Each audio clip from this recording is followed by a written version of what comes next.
पवित्र श्रीमद् भागवत गीता, पवित्र चारों वेद, पवित्र कुरान शरीफ, पवित्र बाइबल, पवित्र गुरु ग्रंथ साहिब, पवित्र कबीर साहिब की वाणी में छुपे हुए गूढ़ रहस्य अर्थात तत्व को जानने के लिए कृपया अवश्य सुनिए जगत गुरु तत्वदर्शी संत रामपाल जी महाराज के मंगल प्रवचन।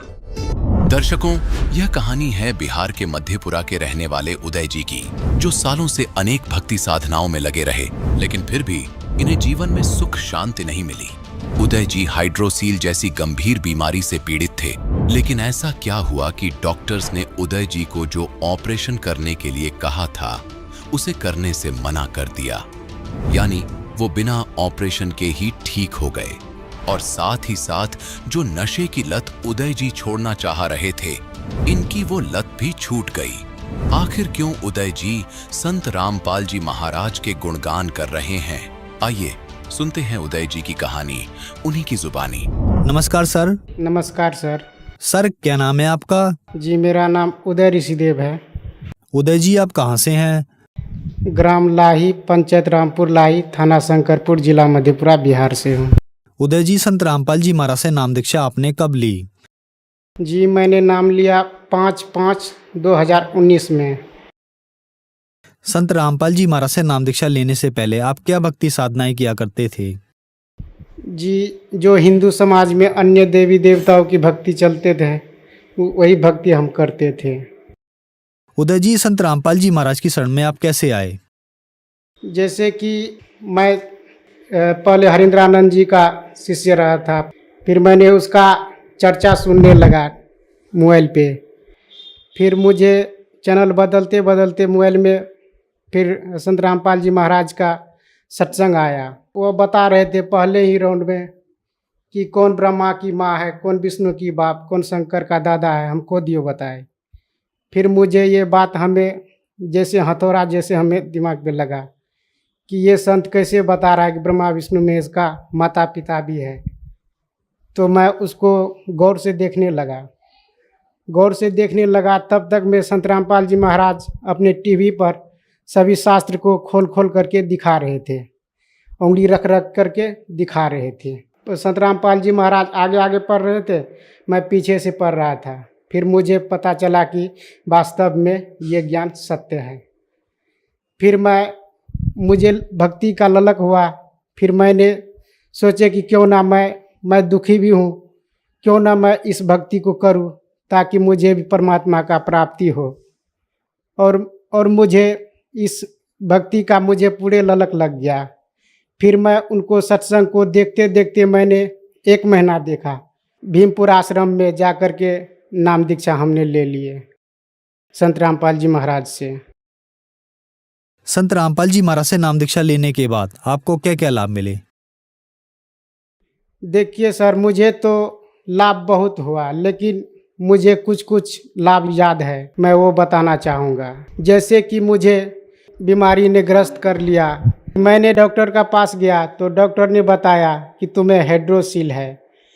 फिर उसने अल्ट्रासाउंड करने के लिए कहा। मैंने जा कर के सुपौल में लक्ष्मी अल्ट्रासाउंड है, वहाँ जा कर के मैंने करवाए। फिर मुझे पता चला कि ये हाइड्रोसील है। फिर मुझे ऑपरेशन के लिए बोला, तो मैं बोला कि मुझे तो इतना आर्थिक स्थिति भी नहीं है, मैं कैसे इलाज करवाऊँ। फिर मैंने छोड़ दिया। ये हाइड्रोसील बीमारी अंडकोश के नीचे में होता है, फोड़ा टाइप का होता है। जैसे कि मुझे डॉक्टर ने बोल दिया था कि आप जो है ऑपरेशन करवाओ। मैंने बोला कि नहीं, मुझे ऑपरेशन नहीं करवाना है। मैं संत रामपाल जी महाराज से जैसे ही नाम दीक्षा लिया, मेरा बीमारी जो है अभी ठीक है। जैसे कि मेरी पत्नी को गांठे हो गया था, वो बहुत दर्द कर रहा था करीब 2 महीने से। तो मुझको ऐसा अनुभव हुआ कि ये कैंसर की गठाने है। फिर हमने मन ही मन संत रामपाल जी महाराज से प्रार्थना लगाए। फिर संत रामपाल जी महाराज आए और स्वप्न में ही उसका जो है ऑपरेशन कर दिया। उस रोज़ से उसका स्तन का गांठ जो है वो ख़त्म हो गया। फिर मुझे विश्वास बहुत दृढ़ता के साथ हुआ। फिर मुझे बाद में किडनी स्टोन था। जैसे कि शुरू में चेक करवाए तो 10.4 एम का था, फिर बाद में कराए तो 11.9 एम का था। फिर मैंने सोचा कि मैं कहाँ से ऑपरेशन करवाऊँ, इतना रुपया तो मेरे पास है नहीं। तो फिर मैंने संत रामपाल जी महाराज से नाम दीक्षा लिया और दृढ़ता के साथ मैंने भक्ति की। मेरा अभी ठीक ठाक है, मैं ऑपरेशन की मुझे कोई ज़रूरत नहीं पड़ी। मेरी पत्नी को बवासीर की बीमारी हो गई थी। मेरे पास उतना रुपया भी नहीं था कि मैं इलाज करवा सकूं। मैं जैसे कि संत रामपाल जी महाराज से नाम दीक्षा लिए वैसे बिल्कुल ठीक हो गया। और लिकोड़िया भी था, ये भी बहुत परेशान करते थे, लेकिन संत रामपाल जी महाराज के दया से ये भी ठीक हो गया। जैसे कि मैं बहुत तरह का नशा करता था, मुझे नशे की बुरी लत लग गई थी कि मैं भांग, गांजा, बीड़ी, सिगरेट, तंबाकू सारा नशा मैं करता था। संत रामपाल जी महाराज के दया से ये भी नशा छूट गया। आर्थिक समस्या भी मेरी बहुत कमज़ोर था, फिर संत रामपाल जी महाराज से नाम दीक्षा लेने के बाद ये आर्थिक स्थिति मेरा ठीक हो गया। उदय जी, जो दर्शक आज आपको टीवी पर देख रहे हैं और वो भी संत रामपाल जी महाराज से नाम दीक्षा लेना चाहते हैं तो कैसे ले सकते हैं? जो भी पुण्य आत्मा संत रामपाल जी महाराज से नाम दीक्षा लेना चाहते हैं वो प्रत्येक चैनल पे संत रामपाल जी महाराज का सत्संग आता है, उसके नीचे में पीली पट्टी चलती है, उस पे आश्रम का नंबर होता है, उस पे नंबर पे लगाइए फ़ोन। उसके बाद आपको वहाँ नज़दीकी नामदान केंद्र का आपको पता बता दिया जाएगा, वहाँ से आप नाम दीक्षा ले सकते हैं। धन्यवाद जी। जी सच्चा है। दर्शकों, अभी आपने सुने संत रामपाल जी महाराज से दीक्षा प्राप्त करके सुखी हुए भक्त के अनुभव। अब देखिए जगत गुरु तत्वदर्शी संत रामपाल जी महाराज के मंगल प्रवचन। इसका अर्थ बनता है जैसे हमारे यहाँ क्षेत्र में हरियाणा के अंदर जो गायें नए दूध नहीं होती गऊ, उसको कहते हैं ये बिना धनाई है। बिना धनाई, अधन्या, जो गर्भ न धारण किया हो। और अभियधन्या यानी पूर्ण रूप से कंवारी। अभियधन्या का माने है कंवारी, जिसको बैल ने कभी टच ना किया हो। यहां स्पष्ट इसका अर्थ ये बनता है। अब देखें ऋग्वेद मंडल नंबर 9 सूक्त नंबर 1 का यो मंत्र नंबर 9 पढ़ रहे हम। इसका अर्थ ये बनता है उस अमर पुरुष को, उस अमर पुरुष जो शिशु रूप में प्रकट होता है, उस अमर पुरुष की परिवर्ष की लीला ये कहते हैं। इनका अर्थ पढ़े पहला, उस सोम स्वभाव वाले पुरुष को यानी परमात्मा को जो शिशु रूप में प्रकट होता है। अभी ये तो गलत कर रहे हैं, कुमारावस्था में श्रद्धालु पुरुष को जो शिशु रूप में प्रकट होता है, अभी सभी प्रकार से अधन्य माने कंवारी, धेनव माने गौवें तृप्त करती हैं। तृप्त करती है माने उसका पालन पोषण करती है, परवरिश की लीला होती है। तो इसका अर्थ है उस उन कंवारी गायों के द्वारा उस शिशु रूपधारी परमात्मा, बालक रूपधारी अमर पुरुष की परवरिश की लीला होती है। कंवारी गायों द्वारा अभी अधन्या धेनव शृणंती तृप्त करती हैं। शिशु माने कुमार, शिशु रूप में प्रगट परमात्मा को। अपनात्माओं, ये तो हमारे वेद बताते हैं कि वो अमर पुरुष जब शिशु रूप धारण करके यहाँ आते हैं, प्रकट करते हैं अपने दूसरी प्रकार की स्थिति में, उस समय वो बालक रूपधारी परमात्मा के परवरिश की लीला कंवारी गायों द्वारा होती है। अब ये कबीर सागर है, 600 वर्ष पहले धर्मदास साहिब ने लिखा था। परमेश्वर की लीलाओं को सुन सुन कर और देख देख कर आंखों देखा, तो इसमें और प्रमाणित करते हैं आपको। देखिए कबीर सागर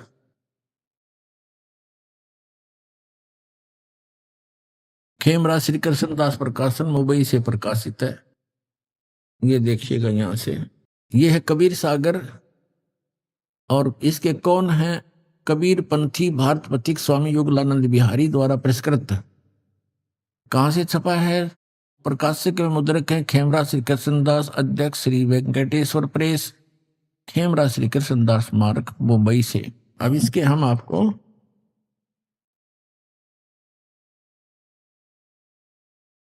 अब इसमें लिखा है ज्ञान सागर के अंदर कि सुन जुल्हा मन भयो आनंदा, जिमी चकोर पायो निशी चंदा। रात्रि में जैसे चकोर ने चांद दिख जाए, इतना खुश होया बच्चे को पाकर। और सुत ले चले हर्ष मन कीन्या, तासों पुन असबोल ही दीन्या। सुत काशी को ले चले लोग देखण ते आवे, अन्न पानी बक्से नहीं जुल्हा शोक जनावे। वो कुछ खावा पीवा था नहीं, जुल्हा दुखी हो गया जुल्हा। तब जुल्हा मनकीन तिवाना रामानंद सो कही उत्पाना। इन्होंने कुछ गलतियां कर दी लिखण में, बाद में हेरफेरी कर दी, इसलिए कबीर साहब ने दया बख्शी अपनी प्यारी आत्मा गरीबदास साहिब गांव छुरानी जिला दद्दर वाले के द्वारा अपनी महिमा की वाणी पुनः प्रकट करवा रखी। और कबीर सागर में कहा है कि बर्म पंथ में गरीबदास का पंथ होगा, उसमें मेरी महिमा की वाणी फिर प्रकट होगी। इसलिए इसमें कोई गड़बड़ है तो उसे शुद्ध हो जाती है, सिद्ध हो जाती है। इसमें इन्होंने रामानंद जी से जोड़ दिया कि वो नीरू जो है रामानंद ऋषि के पास गया और उससे अपने बच्चे के दुख के बारे में बताया, यो दूध नहीं पीता। रामानंद जी ने फिर कहा कि कुंवारी गाय लाओ, तुम्हारा पुत्र कोई ज्ञानी है, विद्वान पुरुष है, ये आम व्यक्ति नहीं है। वो कुंवारी गाय लाए और फिर उसने उसके दूध से वो तृप्त हुआ। फिर वो तो ये कहने का भाव यह है, जैसा भी है उस हमने ये देखना है कि ये लीला कबीर साहब ने की, चाहे वो रामानंद ने कही या वास्तविकता जो गरीबदास जी ने बताई वो सत्य है। और इसमें भी ये प्रमाण है कि बचपन में उनकी परवरिश की लीला कुंवारी गायों से हुई। और आज तक किसी भी महापुरुष की हम हिस्ट्री खूब पढ़ चुके हैं, ये वेदों में वर्णित महिमा अनुसार किसी की भी लीला खरी नहीं है, एक कबीर साहब ने छोड़ के। तो इसे सिद्ध हो जाएगा कबीर इज गॉड। अब देखो, तब जोल्हा मन कीन तिवाना रामानंद सो कही उत्पाना, मैं सुत पायो बड़ो गुणवंता, कारण कौन बखे नहीं संता। हे संत, ये किस कारण से भोजन नहीं खा रहा। रामानंद ध्यान तब धारा, जोल्हा सो तब वचन उचारा, पूर्व जन्म ते ब्राह्मण जाति। तो पहले ब्राह्मण था, तेरी कोई सेवा में कमी होगी, हरि सेवा की नहीं भली भांति, और कुछ तो सेवा हर की चूका, तो कुछ हर की परमात्मा की सेवा में भक्ति में चूक होगी। ताते भयो जुल्हा का रूपा, प्रीति प्रभु गह तोर लीनी, ताते उद्धान में सुत तो दीनी।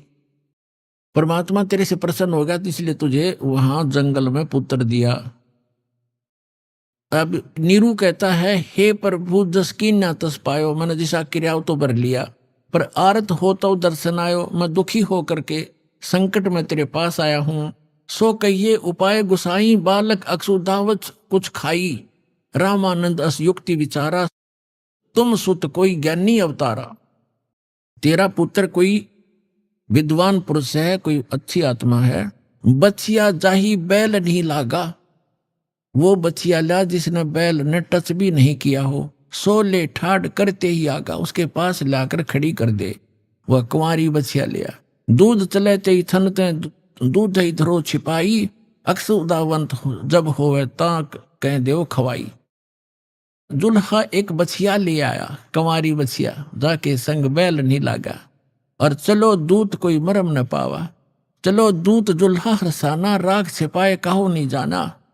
अब यहाँ दूत शब्द है ना, इसमें ये भी इन्होंने, अब दूत कौन था जो ये यहाँ लिखा गया, भगवान शंकर आए थे और वो फिर चले गए, अचानक अंतर ध्यान हो गए, तो उन्होंने ये सोचा था नीमा ने, ये कोई भगवान का भेजा हुआ दूत था और इसने मेरा संकट निवारण कर दिया। अब यहां देखो, दूध तब पीवत नाम कबीरा, दूध तब पीवत नाम कबीरा, खेलत संत संग मत धीरा।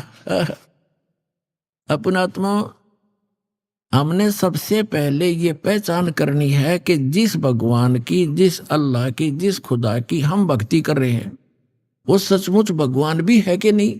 बिल्कुल सही है। अब हम कोई सौदा करने जाते हैं, लाल लेते हैं या कोई भी वस्तु लेते हैं, तो हम ये तो देख ले ये वस्तु वो है कि नहीं।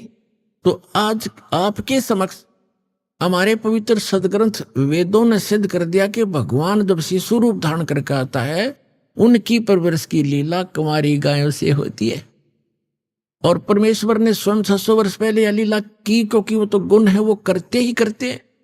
और ये भी वेदों में प्रमाणित है कि ऊपर के लोक में रहता है, सह शरीर है, मनुष्य दृश्य है, देखने में राजा के समान है, सिंहासन पर विराजमान है। वहां से सह शरीर चल के आता, अच्छी आत्माओं को मिलता है, उनको उपदेश देता है, ज्ञान देता है, कवियों की तरह आचरण करता है, और वो ऐसे गुप्त मंत्र का आविष्कार करता है। और यही आदरणीय गरीबदास साहिब जी ने बता दिया, और यही हमारे 600 वर्ष पहले मालिक ने लीला की, उनकी जीवनी में विद्यमान है। तो गरीबदास साहिब जी ने कहा है, हम सुल्तानी नानक तारे दादू को उपदेश दिया, जात जुलाहा भेद न पाया वो काशी मोह कबीर हुआ, अनंत कोट ब्रह्मंड का एक रति नहीं भारे, सतगुरु पुरुष कबीर हैं ये कुल के सर्जनहार। आगे रामानंद और परमेश्वर की गोष्ठी कभी फिर सुनाएंगे। ऐसा कमाल कर रखा गरीबदास जी ने, यथार्थ चित्रार्थ कर रखी है परमात्मा की आंखों देखी महिमा। तो पुण्यात्मा, सौभाग्य आपका, आप वो बच्चे हो भगवान के जो 64 लाख में से हो, और आपको खोज रहा कहीं ना कहीं से ला करके, किसी भी माध्यम से, कोई पुस्तक के माध्यम से, कोई टीवी के माध्यम से, आप वो लाल हो उस परमात्मा के, जिसके लिए ये खुद कहते हैं गोता मारूं स्वर्ग में और जा बैठूं पाताल। कबीर साहब की महिमा गा रहे हैं। गरीबदास ढूंढता फिर अपने हीरे मोतीलाल। आप देख रहे हो यहाँ आसपास के क्षेत्र के लोगों को ये विश्वास नहीं हो रहा कि बरवाला में कोई आया है, और आप 1000 2000 1500 500 800 किलोमीटर से आकर मालिक के बच्चे यहाँ खींचे आ रहे हो, तो आप उस परमेश्वर की विशेष आत्मा हैं। वैसे तो परमात्मा ने कहा कि अब पूरे विश्व को ज्ञान दूंगा, ये सभी मेरे बच्चे हैं, ये थोड़ा लेट आएंगे, पछताएंगे, घना रोया करेंगे इस समय को। और गरीबदास साहब कहते हैं कि ये संसार समझदा नाही, कहंदा श्याम दोपहरे नू, गल साधनाएं कर रहे हैं, उन्हीं को सत्य मान रहे हैं। इसे गंदे लोक में इतने दुख पा रहे हैं, फिर भी कहते हैं हम ठीक ठाक हैं, यहाँ खाक ठीक ठाक है। आज से कुछ भी है, मुख्यमंत्री है, कल एक्सीडेंट में मर जाता है, खाक ठीक ठाक है, कल गधा बनेगा। तो कहते हैं ये संसार समझदा नहीं, कहंदा श्याम दोपहरे नू, जल रहे हैं धूप में, कह रहे हैं हम ठीक ठाक हैं, श्याम बता रहे हैं इसको। और गरीबदास ये वक्त जात है, रोवोगे इस पैरे नू, ये समय जाता है हाथ से, फिर रोया करोगे। या अब इस मनुष्य जीवन में ये सत भक्ति नहीं मिली, और दास परमात्मा ने अपना कुत्ता भेज रखा, आपको जगा रहा है, और अब भी नहीं पहचानोगे तो कहते रोया करोगे इस समय को, फिर हाथ नहीं आओगा। पुण्यात्माओं, परमात्मा की आप विशेष प्रिय आत्मा हो, जो सत्संग सुन रहे हैं। सत्संग में आने से हमें ज्ञान होता है कि हमारा जन्म हुआ किस लिए, हमारा जन्म हुआ तो मृत्यु क्यों हो रही है। हम सारा जीवन जिन भी वस्तुओं को कलेक्ट करने में लगा देते हैं, कोई मकान बनाया है, कहीं कोई कार खरीदी है, कितने कोई मोटरसाइकिल ली है, और अन्य बहुत सा सामान हम इकट्ठा करते हैं, और फिर हम तुरंत मर जाते हैं, मृत्यु हो जाती है। हम सारा जीवन यही सोचते रहते हैं कि ये घर मेरा है, ये परिवार मेरा है, ये पुत्र मेरा है या बेटी मेरी है, ये कार मेरी है या कोठी मेरी है। मृत्यु के तुरंत बाद इस शरीर का अंतिम संस्कार कर दिया जाता है, और जीव का पता नहीं वो कहाँ चला जाता है। तो ये हमारा कहाँ था, ये हमारा कैसे हुआ। प्रत्येक प्राणी को ये ज्ञान है कि मृत्यु बहुत बुरी चीज है, और सभी मृत्यु से डरते हैं, और मृत्यु कंपलसरी। तो ये ऐसा क्यों हो रहा हमारे साथ कि हम मृत्यु से डरते हैं। अपने शरीर की रक्षा के लिए हम अपने प्रॉपर्टी को भी बेच करके ट्रीटमेंट पर लगाना उचित समझते हैं, ताकि हमारा जीवन बना रहे। और सब कुछ करने के उपरांत भी एक दिन मृत्यु होनी ही होनी है, और ये मृत्यु हमें बिल्कुल खटकती है, कतई नहीं अच्छी लगती। इसका कारण क्या है। कभी माइंड पर थोड़ा बहुत हम विचार करने की सोचते, वजन डालते हैं, तो कोई विकल्प नजर नहीं आता था, क्योंकि हम देखा करते थे कि जिनको हम भगवान मानते हैं वो भी मरे। श्री राम, श्री कृष्ण, और उनकी मृत्यु देखी जाए तो आम व्यक्ति से भी गलत ढंग से हुई। भगवान श्री रामचंद्र जी ने सरयू नदी में जल समाधि ली जीवित। भगवान श्री कृष्ण जी के पैर में विषाक्त तीर मार के उनका वध हुआ। तो अब हम सोचने पर विवश हो चुके कि ये ऐसा क्यों हो रहा है। पहले तो हम इतना वजन नहीं देते थे क्योंकि हम सोच लेते थे मृत्यु होगी, लेकिन अभी नहीं। कोई 20 वर्ष का है, कोई 30 वर्ष का है, वह सोचता भी थोड़ा मरना। मेरी तो 60, 70, 80, 90 वर्ष की उम्र बताते हैं। और जो 80, 90 तक पहुंच चुके हैं उनसे पूछकर देख लो, वो भी नहीं चाहते मृत्यु हो। कहते हैं अभी तो और 10-20 वर्ष है, 100 वर्ष तो जीते ही हैं। और कभी भी मृत्यु हो जाती है तो हमारा जो एस्टीमेट था वो गलत हो गया। तो हमारा एस्टीमेट एक जीव का एस्टीमेट है, अप्रोक्सीमेशन है। तो इसके लिए हमने परमेश्वर के द्वारा दिए गए उस ज्ञान पर चलना पड़ेगा, तभी हम सफल होंगे। अब हम मृत्यु को बिल्कुल पसंद नहीं करते, मृत्यु हो रही है। इसका कारण क्या है? क्योंकि हम ऐसे स्थान से आए हुए हैं जहां मृत्यु नहीं होती थी और वृद्ध अवस्था भी वहां नहीं थी। प्राणी मनुष्य जीवन प्राप्त करके बुढ़ापा पसंद नहीं करता और कंपलसरी मृत्यु पसंद नहीं करता, कंपलसरी होगी। तो ये वहां नहीं थी जहां से हम आ गए अपनी गलती करके। अब चाहे कोई 70-80 साल उसका हो गया है, वो भी नहीं सोचा मैं युवा दिखाई दूं। और किसी अच्छा कोई सेठ है या कोई राजनेता है, पैसे का ब्योंत है, तो विदेशों में जा करके, फॉरेन में जाके और पूरी अपनी स्किन वो कराते हैं, चेहरे की दोबारा उसकी बढ़िया मेकअप बनवा का सर्जरी करवा के और युवा दिखाई दूं। कितने दिन हो गया सर्जरी कामयाब, और फिर कभी गोली से मारा जा, एक्सीडेंट दुर्घटना मर जाता है, वह रहेगी मेकअप बड़ी बनाई। तो जो हमने इस मिट्टी से लाभ लेना था उसका हमने पता नहीं चला, इसको कैसे सदुपयोग करें। हम ऐसे लोक में रहते थे जहां वृद्ध अवस्था नहीं आती थी, सदा युवा रहते थे और मृत्यु नहीं होती थी। और जब तक हम उस स्थान पर नहीं डालेंगे तब तक ये रोग कटे नहीं या समस्या समाधान हो नहीं सकता। उसके लिए जानकारियां सत्संग में बताई जाती है। क्या बताया जाता है?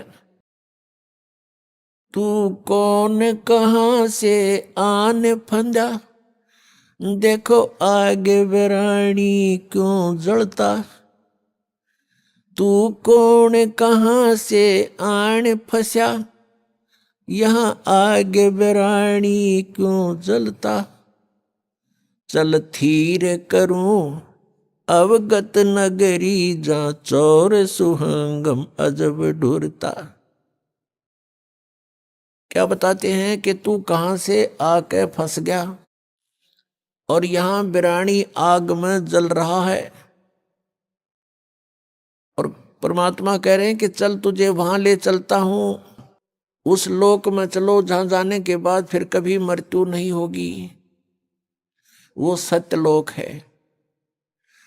सत्यलोक से हम सभी आए हुए हैं। और यहां हम कैसे आगे, हमसे कौन सी भूल बनी थी, ये भी परमात्मा ने ही आकर हमें याद दिलाई है। क्योंकि हम जो गलती वहां कर चुके थे हम उसको गलती नहीं मान रहे थे। जो हम सतलोक में गलती किया करते थे हमने उस गलती को गलती नहीं माना था। इसलिए हमें आज तक भी ये महसूस नहीं हुआ था कि हमने कौन सी गलती कर दी जो यहां दुर्गति हो रही है। तो ये जानकारी आपको सत्संग में बताई जाती है, दी जाती है।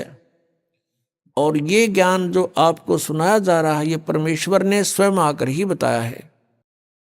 पुण्यात्मा, ये अमर कथा जो आपको सुनाई जा रही है, ये सत्यनारायण कथा है।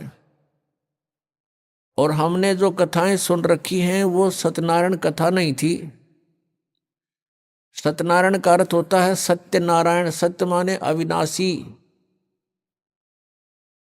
जिसका नाश कभी ना हो, सच्चा भगवान, सच्चा साहिब। हम सत साहिब बोलते हैं उसको, और पहले उसको सत्यनारायण कहा करते थे। सत्यनारायण। नारायण का क्या अर्थ होता है कि जल के ऊपर विराजमान होने वाला परमात्मा। वो परमात्मा नारायण जो है, ये कबीर देव है, कबीर साहब है, जो जल के ऊपर आके विराजमान होता है कमल के फूल पर।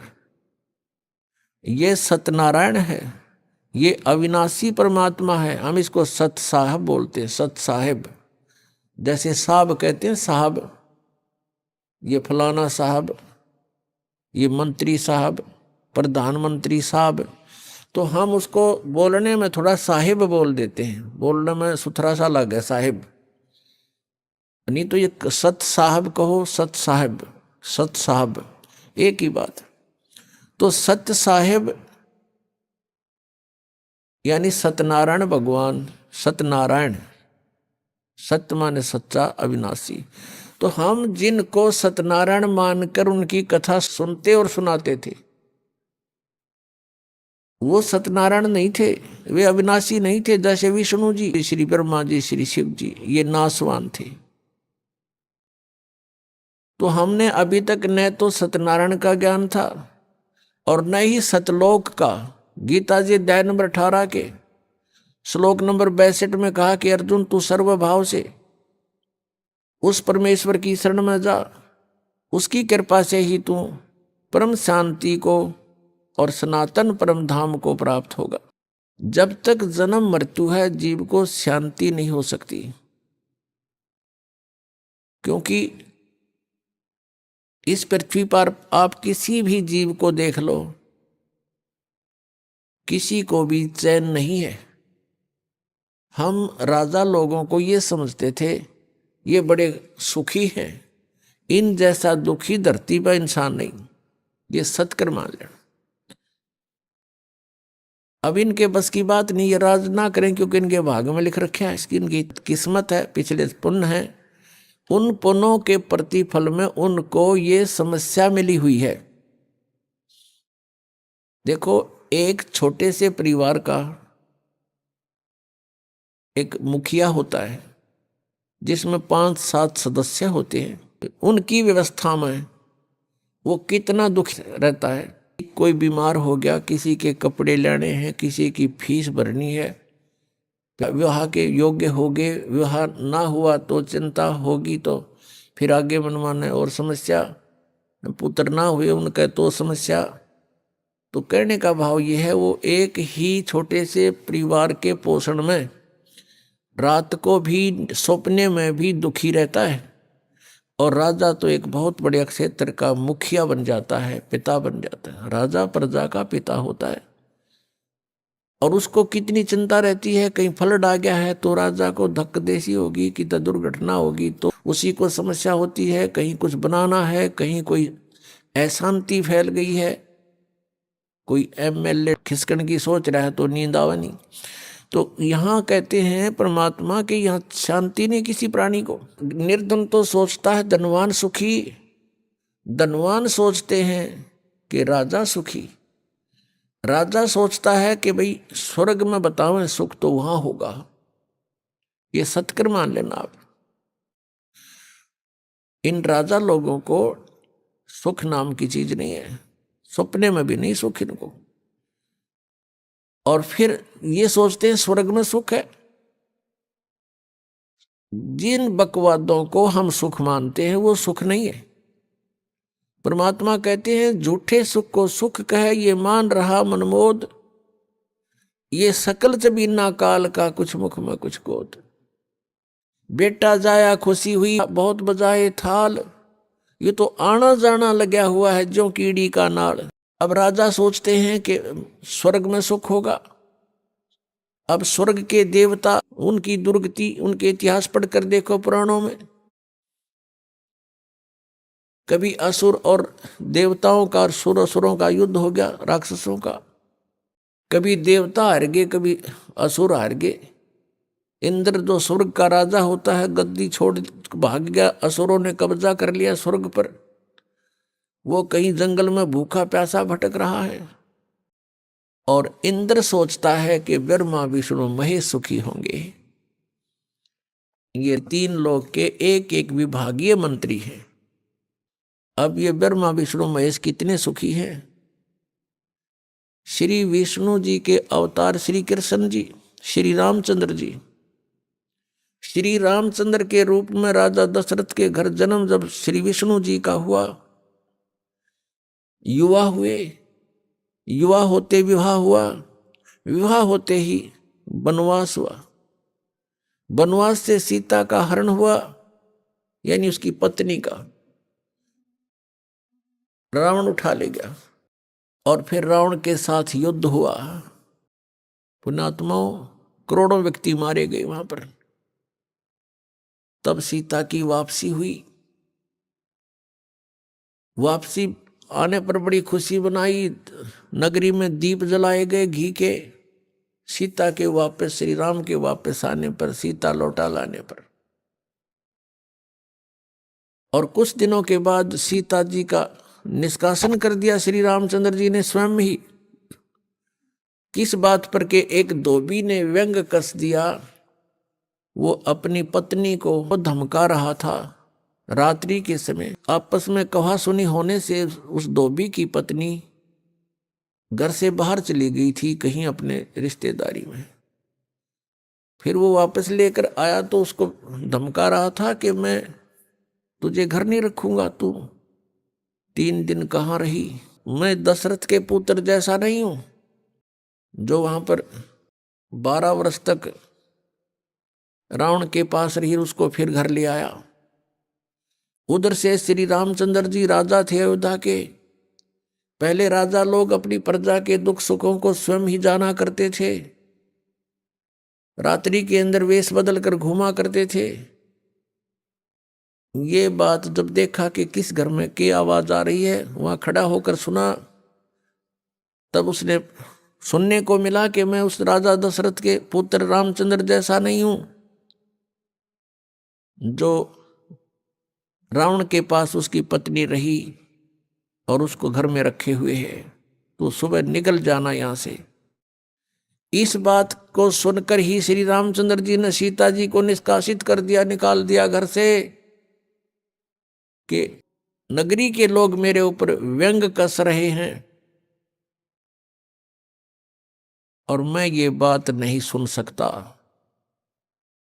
पुण्यात्माओं, जब सीता जी को रामचंद्र जी लाने लगे रावण का वध करके, लंका का राज्य विभीषण को देकर,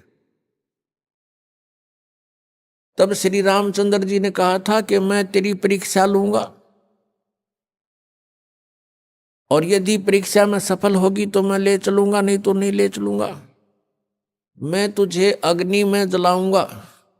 यदि तू अग्नि में जल गई तो समझूं कि तू कलंकित थी, तू रावण को समर्पित हो चुकी थी, और यदि अग्नि में तू नहीं जली तो मैं निष्कलंक जानूंगा, तब तुझे ले चलूंगा। ऐसा ही किया गया। सीता को अग्नि में बैठा दिया और हजारों की संख्या में दर्शक थे।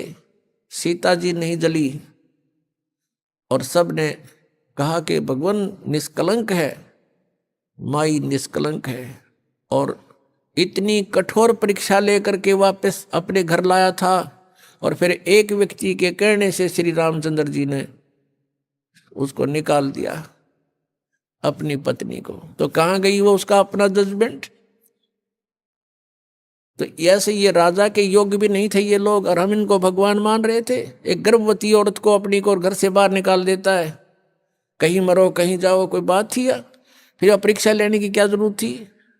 और क्यों इतनी दुनिया मरवाई, फिर छोड़ रावण के पास ही रहती हो। पुण्यात्माओं, यहाँ का राजा काल भगवान है और ये नहीं चाहता कि यहाँ के प्राणियों को परमात्मा का पता लग जाए, जिस कारण से इसने इनको भगवान सिद्ध करवा रखा था अपने नकली दूतों के माध्यम से।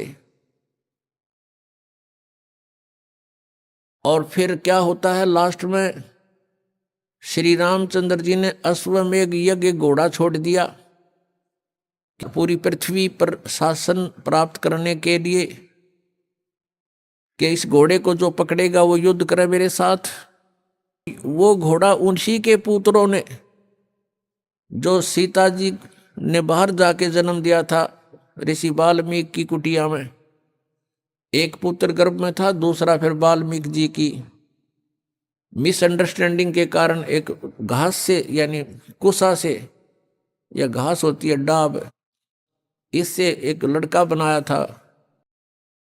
ये अलग कहानी है, फिर बताएंगे। तो लव और कुश नाम से प्रसिद्ध हुए।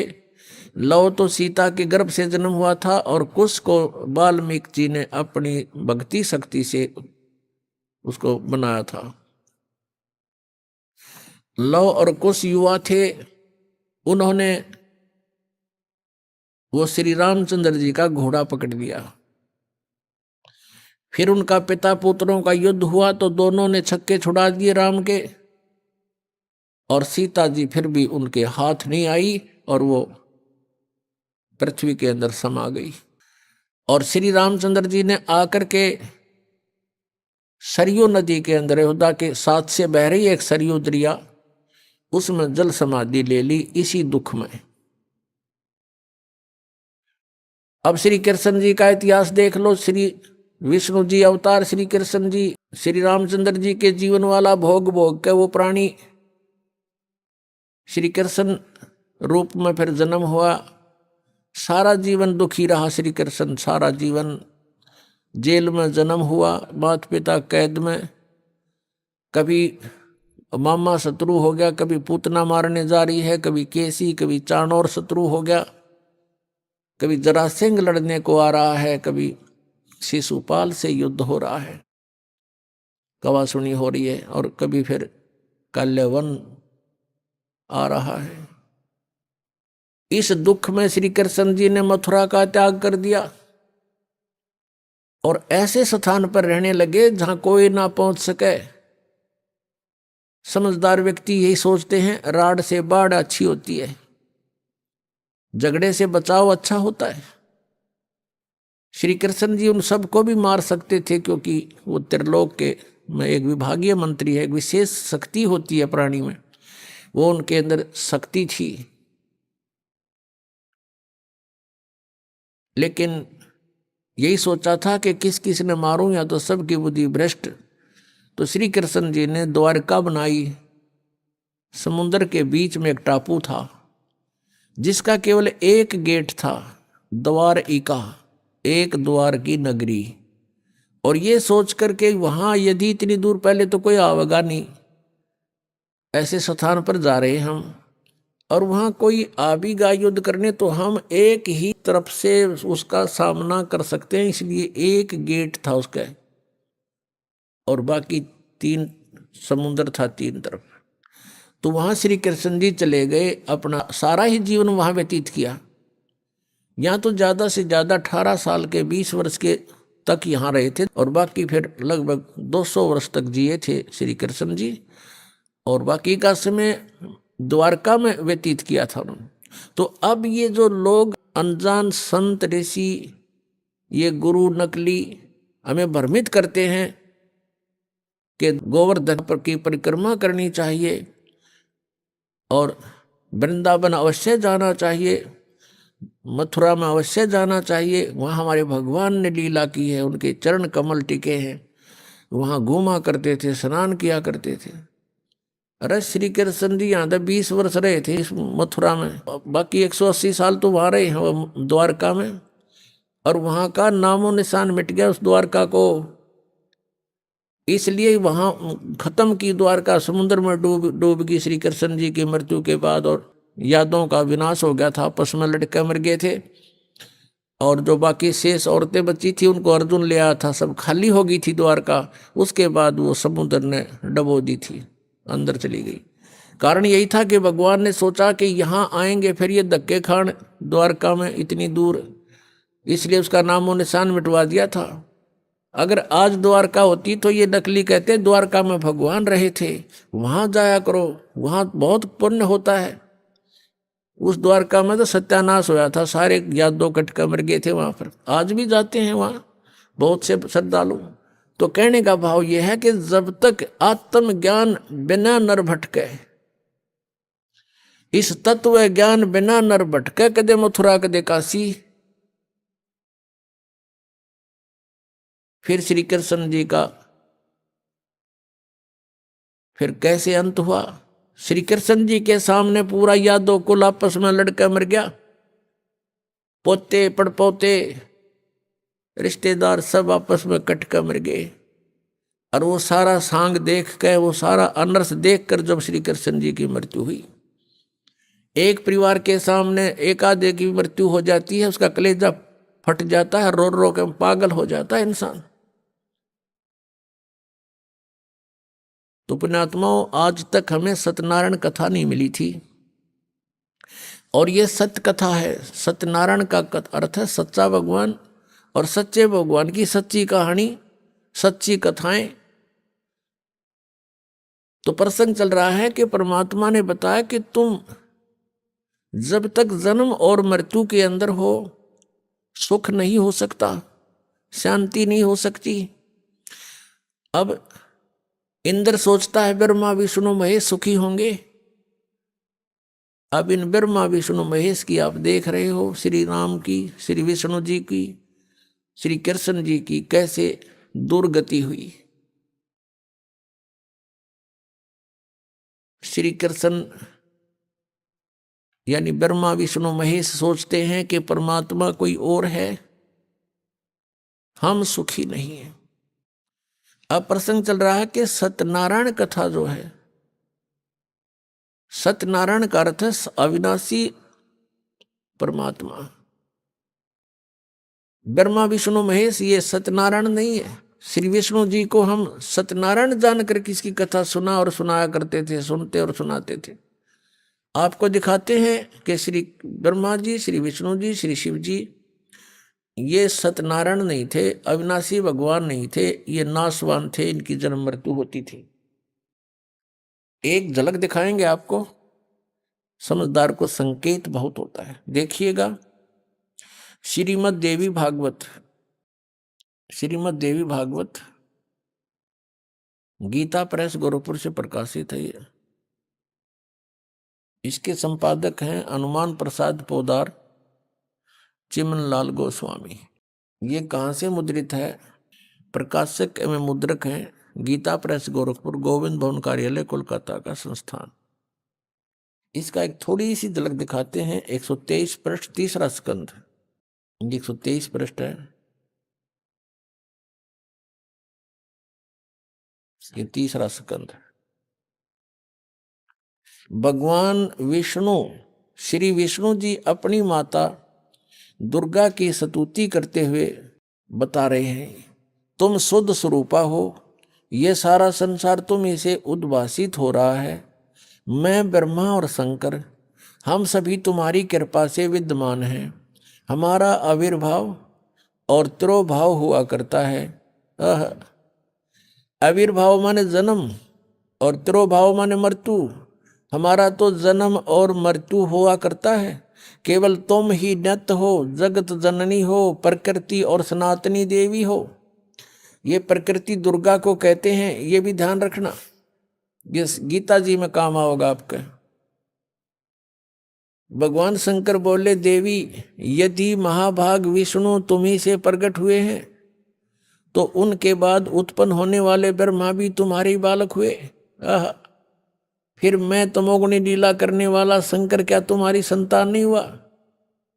अर्थात मुझे भी उत्पन्न करने वाली तुम ही हो। ये स्पष्ट हो गया। शंकर भगवान कहता है कि मैं जब ब्रह्मा भी आपसे उत्पन्न हुआ तो उसके बाद मेरी उत्पत्ति हुई, क्या मैं आपका बच्चा नहीं हुआ? मुझे भी उत्पन्न करने वाली तुम ही हो शिवे, संपूर्ण संसार की सृष्टि करने में तुम बड़ी चतुर हो। ये शिवे उसी को बोलते हैं, दुर्गा को। इस संसार की सृष्टि, स्थिति और संहार में तुम्हारे गुण सदा समर्थ हैं।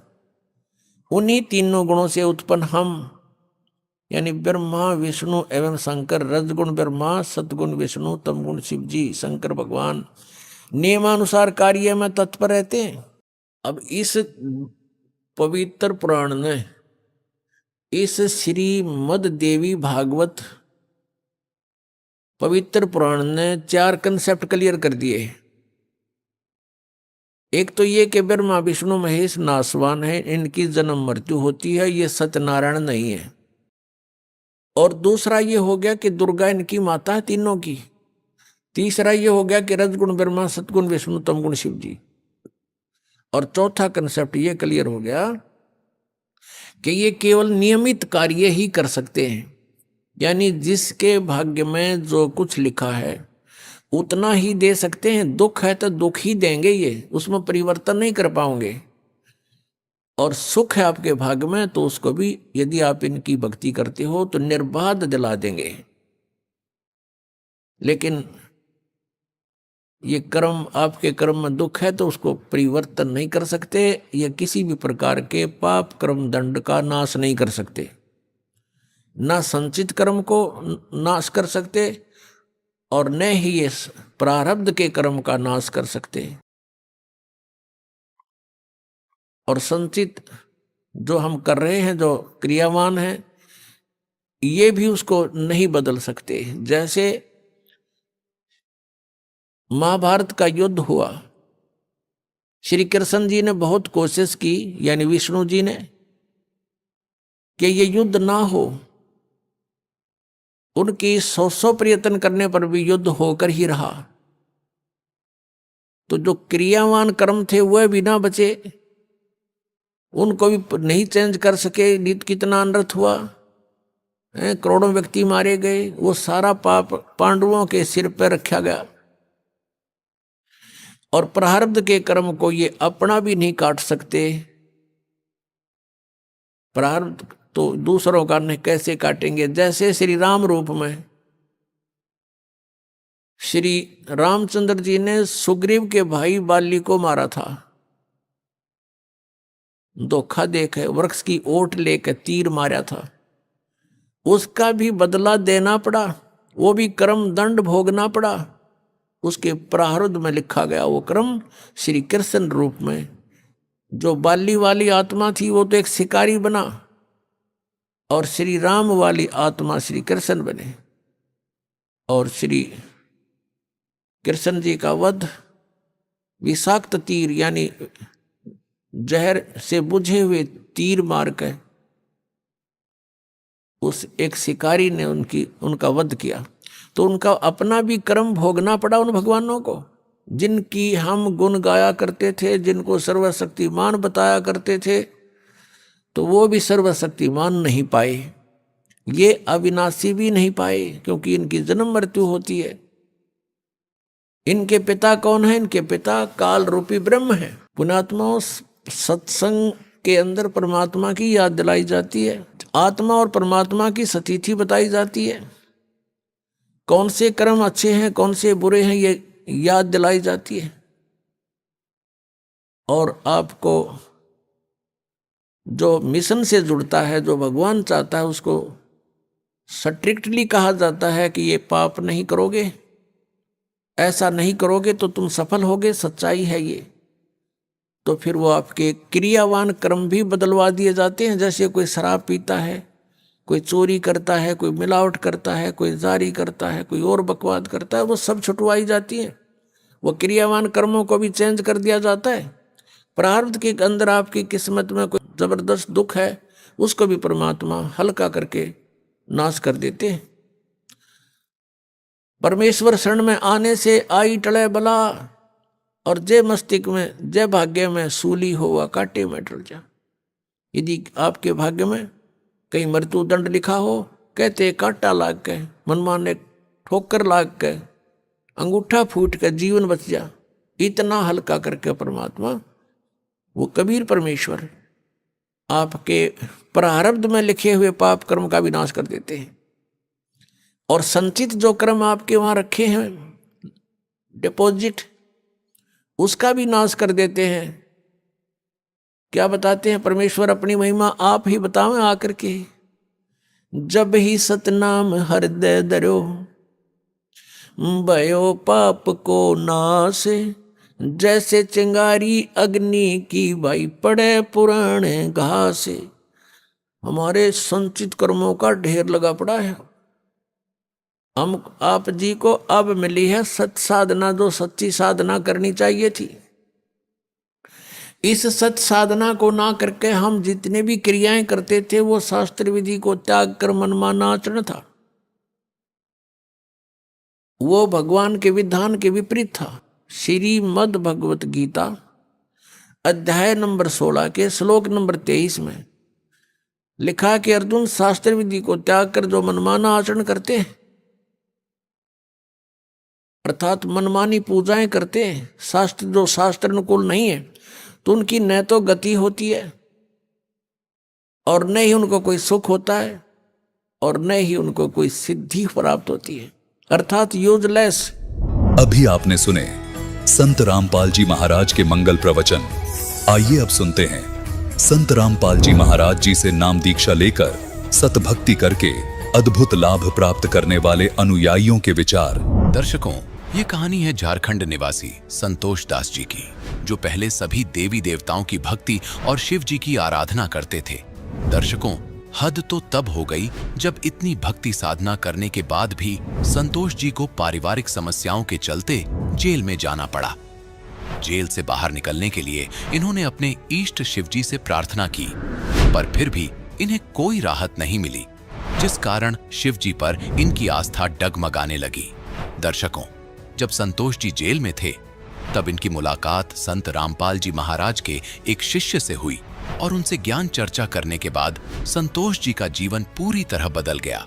आज संतोष जी जेल से रिहा होने के बाद आखिर क्यों संत रामपाल जी महाराज के गुणगान गा रहे हैं, आइए जानते हैं संतोष दास जी के जीवन की सच्ची कहानी, उन्हीं की जुबानी। नमस्कार जी। नमस्कार जी। क्या नाम है जी आपका? संतोष कुमार। संतोष जी, आप कहाँ से हैं? ग्राम पोस्ट कोयला, थाना हनवारा, जिला गोड्डा, झारखंड। वर्तमान अभी भागलपुर सिटी बिहार में रह रहे हैं। संतोष जी, संत रामपाल जी महाराज से नाम दीक्षा आपने कब ली? सितंबर 2009 में। संतोष जी, संत रामपाल जी महाराज से नाम दीक्षा लेने से पहले आप क्या भक्ति साधनाएं किया करते थे? हिंदू धर्म का जो परंपराएं है सभी करते थे। इष्ट रूप में शिव जी को ज़्यादा मानते थे। संत रामपाल जी महाराज की शरण में आप कैसे आए? भगत जी, कुछ लंबी कहानी है। संत रामपाल जी महाराज के शरण में मैं ऐसे आया, आपस में हम लोग चाचा ताऊ में लड़ाई झगड़ा हो गया था गुथिया में, तो उसी कारण से मैं 307 दफ़ा लग गया था। हम जेल चले गए थे। जेल में काफ़ी समय हम रहे, 6 महीना जब रह गए तो मुझे ज़्यादा परेशानी से होने लगा। तो फिर मैं क्या करूं, बहुत कष्ट हो रहा था वहाँ पे। तो एक सावन आता है जो कि बिहार में सुल्तानगंज से देवघर जल चढ़ाए जाते हैं, 1 महीना पूरा मेला रहता है उसमें। तो हम प्रत्येक सोमवारी डाक चढ़ाते थे। डाक होती है कि सुल्तानगंज से जल उठाओ और कहीं नहीं रुकना होता है। लेटरिन पेशाब जो भी कुछ है सब रोक के रख करके एक ही बार जल ढार के ही उसको रुकना होगा। 110 किलोमीटर होता है। तो ऐसे दृढ़ भगत थे हम, भक्ति करते थे। तो जेल जाने के बाद मैं टूटता चला गया। तो सावन महीना जब आया तो अंदर मैं मतलब काल्पनिक किए परमात्मा से। परमात्मा हम शिव जी को ही मानते थे। बोले कि शिव जी हमें कुछ नहीं चाहिए, आज तक कुछ मांगे भी नहीं आपसे, लेकिन आपकी दया हो तो सावन में मुझे जेल से निकाल दिया जाए ताकि हम आपका जल चढ़ाएंगे। तो हम जेल से नहीं निकले, तो हम टूटता चला गया। इसी बीच में एक हरि सिंह आए हरियाणा से। हरियाणा क्रोथा गांव के पास धीगल गांव है, हरि सिंह नाम है उनका। वो संत रामपाल जी महाराज के शिष्य हैं। जिस जेल में मैं था उसी जेल में वो आए। तो वो परमात्मा का चर्चा चलने लगा तो परमात्मा के बारे में वो बताते थे। उस समय में काफ़ी नशा करते थे भगत जी। तो वो नशा को देख करके वो देखा कि तो बर्बाद हो जाएगा, तो वो परमात्मा के बारे में बताने लगा। देखो परमात्मा एक है, उसकी भक्ति करनी चाहिए, उससे पूरा लाभ भी होगा, आर्थिक भी होगा, मानसिक भी ठीक होगा और मोक्ष को भी प्राप्त होगा। तो हम बोले कि पता नहीं कैसा भक्ति न है। तो जितनी भी भक्ति बताते थे तो हमको उल्टा लगता था, तो मैं उससे वाद विवाद करने लगा। काफ़ी मतलब जो है लड़ाई करते करते करते तब उसने ऐसा है, लाइब्रेरी से उन्होंने शास्त्र को, गीता को उठा कर लाया। उसने बताया देखो परमात्मा का आदेश क्या है और यहाँ के जनसमूह करता क्या है, इसलिए लाभ नहीं मिल पाता है। तो उन्होंने गीता को खोल खोल के दिखाया कि देखो संत रामपाल जी महाराज ऐसे बताते हैं परमात्मा कौन है, कैसा है, कैसी भक्ति करनी चाहिए, वैसे करने से आपको लाभ मिलेगा।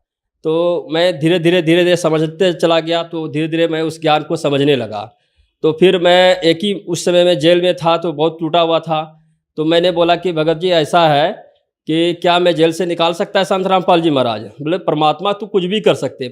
तो हम बोले भगत जी ऐसा है कि हम संत रामपाल जी महाराज से मेरे तरफ से अरदास कैसे लगता है लगा दीजिएगा, ये जैसे भी आपका मैसेज होगा वहाँ तक पहुँचा दीजिएगा, ताकि हम जेल से निकालना चाहते हैं, हम उन्हीं की भक्ति करेंगे। यदि वो जेल से निकाल देंगे तो फिर वो मुलाकाती करने के लिए जब मेरे पास आए तो उन्होंने बताया कि बोला कि संत रामपाल जी महाराज बोला है कि 3 महीने के बाद ठीक 16-17 तारीख को तुम निकल जाओगे। तो मैंने भूल गया, 3 महीना जब बीता तो फिर मुझे याद नहीं रही। तो अचानक से घर वाले भी कोई मिलने के लिए नहीं आते थे जेल में, तो हम सोचा कि पूरा जीवन यहीं पर हमको बिताना पड़ेगा।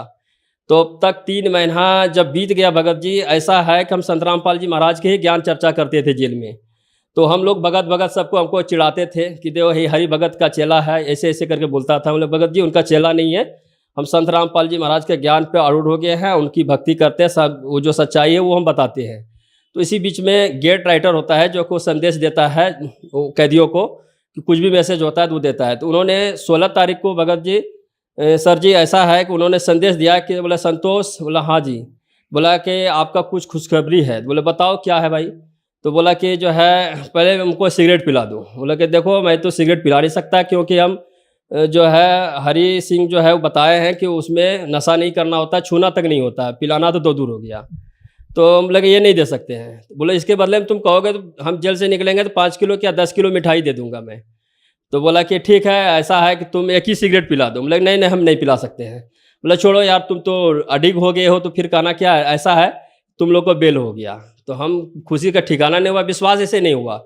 तो मैंने सोचा कि बेल हो गया, फिर जो है दूसरे दिन जो है बेल बॉन्ड भरा जाता है। तो बेल बॉन्ड वगैरह भर करके जब 17 तारीख को मैंने जब बाहर आया तो हमको एक याद आया कि जब उन्होंने डेट दिया था भगत जी ने, तब वो याद आया कि संत रामपाल जी महाराज ने हमको डेट दिया था कि आज से 3 महीना ठीक 16-17 तारीख के निकल जाओगे। 16 तारीख को खुशखबरी हुई और 17 तारीख में बाहर आया। तो मैं उसी समय से मतलब जो है पूरा विश्वास हो गया। तो संत रामपाल जी महाराज के ही डेट के दिए हुए सर जी हम बाहर निकले और उन्हीं का दया हुआ। तब मैंने जा कर के संत रामपाल जी महाराज से नवंबर 2009 में नाम दीक्षा लिया मैंने। संतोष जी, संत रामपाल जी महाराज से नाम दीक्षा लेने के बाद आपको क्या लाभ मिले? भगत जी हम आर्थिक स्थिति से बहुत गिरे हुए थे, यानी कि 50-100 रुपया कमाते थे। आज संत रामपाल जी महाराज की दया ऐसी है कि आज मैं सैलून का काम करता हूं। मैं किसी कारीगरी करते थे, 50 रुपया 100 रुपया कमाते थे। आज के डेट में मुझे 3-4 दुकान परमात्मा ने प्रदान किया हुआ है, उनकी सेवा में हम हैं और हम आज बहुत खुशी हैं, कहीं कोई दिक्कत नहीं है। सब परिवार हमारा जो है नाम दीक्षित है। हम पहले बहुत ही नशा करते थे, काफ़ी नशा करते थे कि हम 24 घंटा में नशा में ही रहते थे। मानसिक तनाव के कारण से लग रहा है कि अब संसार, हमने 3 बार आत्महत्या करने की भी कोशिश किया, क्या ये दुख है? तब संत रामपाल जी महाराज की दया आज ऐसी हुई है कि आज हम बहुत ही सुखी हैं, कहीं कोई दिक्कत नहीं है। भगत जी उन्हीं के दया हुआ है जो कि हम नशा भी छोड़ दिए और कुछ भी नहीं करते, और अपने बच्चों को भी सबको समझाते हैं, आसपास समाज को भी समझाते हैं कि नशा बुरी चीज़ है। और जिनके घर में आज नशा है, आज तो आसपास में हम देखते हैं कि बहुत बुरा हाल है उनके। हम तो यही समाज से कहेंगे कि सभी को संत रामपाल जी महाराज से नाम दीक्षा ले, अपना जीवन सफल कराएं, बहुत अच्छा से जीवन जिए। संतोष जी, संत रामपाल जी महाराज से नाम दीक्षा कैसे ली जा सकती है? 11 चरण में चल रही है सत्संग, उसके नीचे पीली पट्टी में नंबर दिया गया हुआ है नज़दीकी, उस पर फ़ोन करके नज़दीकी आश्रम से आप नाम दीक्षा ले सकते हैं और जो है अपन जीवन सफल बना सकते हैं। धन्यवाद जी। सत साहिब।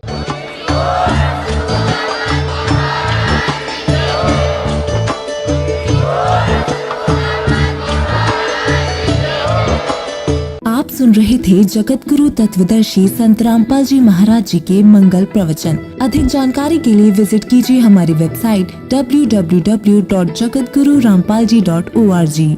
संत रामपाल जी महाराज जी के शुभ आशीर्वाद से पूरे विश्व भर में 500 से भी ज्यादा नाम दीक्षा केंद्र हैं, जिन पर संत रामपाल जी महाराज जी द्वारा ऑनलाइन निशुल्क नाम दीक्षा दी जा रही है। अपने नजदीकी नाम दीक्षा केंद्र का पता करने के लिए संपर्क करें 8222880541।